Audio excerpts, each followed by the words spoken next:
When I was 16, my despair tugged at my legs, pulling me under the surface, drowning me as I gasped for air, for a reason to live, for a way out of the abyss.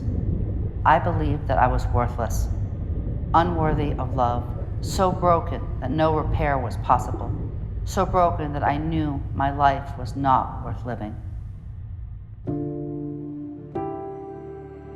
I've struggled with depression a lot of my life. In high school, in my senior year, I attempted suicide. I genetically am predisposed to having depression.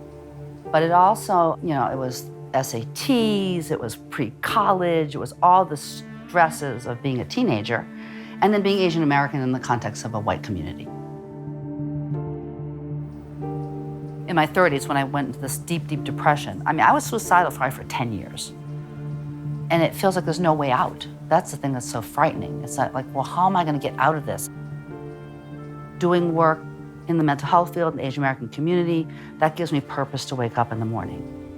When I first heard Pata speak, it really, really touched my heart, and it really moved me. When you hear somebody like Pata tell their story, there's this feeling of, I get it. She's telling my story. And if she can do it, I can do it. And that's the most empowering thing. It's like, I don't either need to be ashamed of or afraid. And that is, I think, the best gift we can give somebody is a sense of being whole. NAAPIMHA stands for the National Asian American Pacific Islander Mental Health Association. And NAAPIMHA was really formed as a way to really advocate for and to improve the quality of health, particularly looking at the impact that mental health has on our overall health. And it was really specifically for the Asian American, Native Hawaiian, and Pacific Islander communities.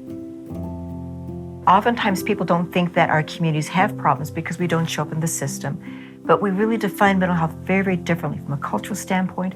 But like a lot of communities, there's the shame. If someone had said to me, I really want to know how you feel, and just listened, that would have made a huge difference, huge.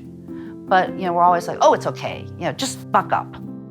It's not shameful to get help. It's not shameful to have a condition. Some of the things that NAAPIMHA has done to really sort of broaden the awareness around mental health, one of it is achieving whole health. And it's looking at mental health through the lens of the relationship between the body, the mind, and the spirit. Well, this is so interesting. I was very lucky to be part of that program. It went from, okay, all of these things are connected, to how can we really help ourselves? And that was really powerful. At this point in my life, I am able to bring my whole self to the table. And that has to do with a lot of things. In part, it has to do with accepting myself.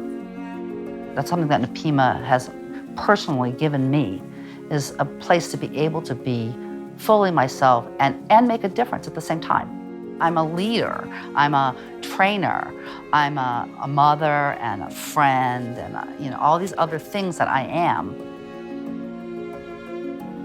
I would hope that we'd continue to grow and that we can sort of expand on what we're doing and that we can really have a positive impact on the way that mental health is looked at within not only the Asian American, Native Hawaiian, Pacific Islander communities, but I think with mental health as a whole around the country.